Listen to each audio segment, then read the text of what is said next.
मेघालय के शिलोंग में हनीमून पर ही अपने पति राजा रघुवंशी की हत्या करने वाली सोनम रघुवंशी को लेकर ताजा अपडेट सामने आया है।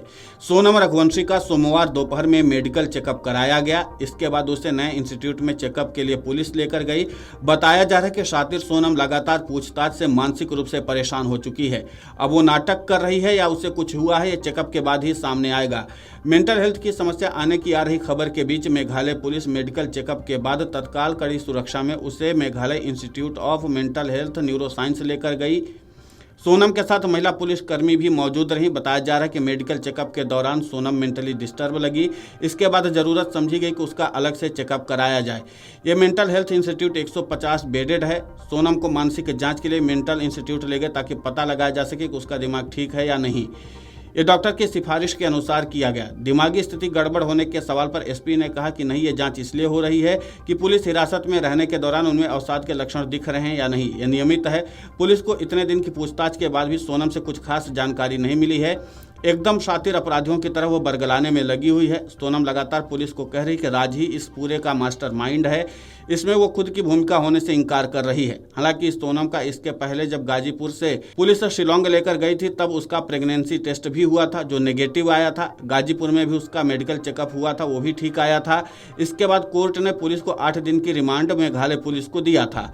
अभी भी पुलिस के पास पूछताछ के लिए बुधवार तक का समय बचा है। हालांकि राजा रघुवंशी हत्याकांड में हर दिन नई जानकारी सामने आ रही है। सोनम रघुवंशी और अन्य आरोपित पूछताछ के दौरान नई नई बातें पुलिस को बता रहे हैं। कभी सोनम स्वजन के दबाव में राजा रघुवंशी से शादी करने की बात कहती है तो कभी कुछ और। इसे देखते हुए शिलोंग पुलिस सोनम से माता पिता सहित अन्य स्वजन की मौजूदगी में भी पूछताछ करेगी, जिससे वास्तविकता सामने आ सके। पुलिस जांच में यह भी सामने आया है कि राजा रघुवंशी की हत्या की योजना बना रही सोनम को पुलिस या सीसीटीवी कैमरों की नजर में आने का भी डर नहीं था। यही वजह कि जब राजा और सोनम सहारा के मान्हा होटल में पहुंचे थे तो वहां लगे सीसीटीवी को देखकर भी सोनम नहीं डरी कि उसकी पहचान अपराध के बाद उजागर हो सकती है। गौरतलब है कि मेघालय पुलिस को मन्हा होटल के रिसेप्शन के बाहर लगे कैमरे में सोनम दिखी थी। मन्हा होटल के सामने रोड के पार पुलिस अधिकारी का कार्यालय है। सोनम को यह डर भी नहीं था कि जब वो राजा के साथ बैग रखने होटल में जाएगी तब भी पुलिस अफसरों की नज़र में आ सकती है। 22 मई को दोपहर 12:45 पर राजा और सोनम होटल में बैग रखने पहुंचे थे। राजा रघुवंशी के परिवार ने आरोपी सोनम रघुवंशी और राज कुशवाहा का नार्को टेस्ट कराए जाने की मांग की है। राजा के भाई सचिन रघुवंशी ने कहा कि यह हत्या सिर्फ एक व्यक्ति की नहीं बल्कि सोची समझी साजिश का हिस्सा है और इसमें कई अन्य लोग भी शामिल हो सकते हैं।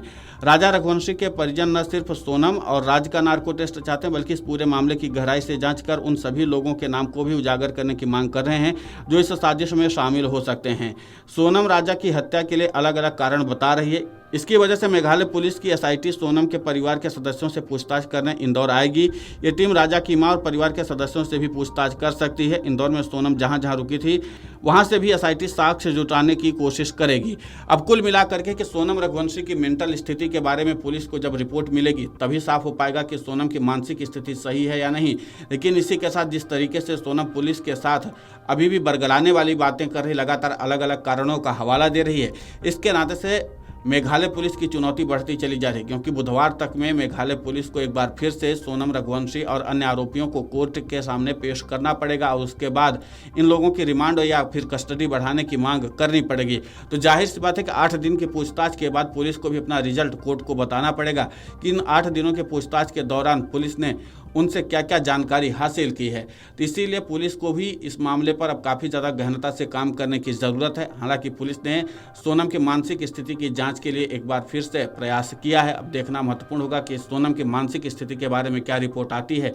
लेकिन सबसे महत्वपूर्ण बात यह है कि आखिर मेघालय पुलिस ये जानकारी कैसे हासिल करेगी कि राजा हत्याकांड में सोनम की भूमिका क्या थी और अन्य आरोपियों की भूमिका क्या थी। क्योंकि लगातार सभी आरोपी अलग अलग तरह की बातें कर रहे हैं और इसी के नाते से केस अभी भी उलझता हुआ नजर आ रहा है।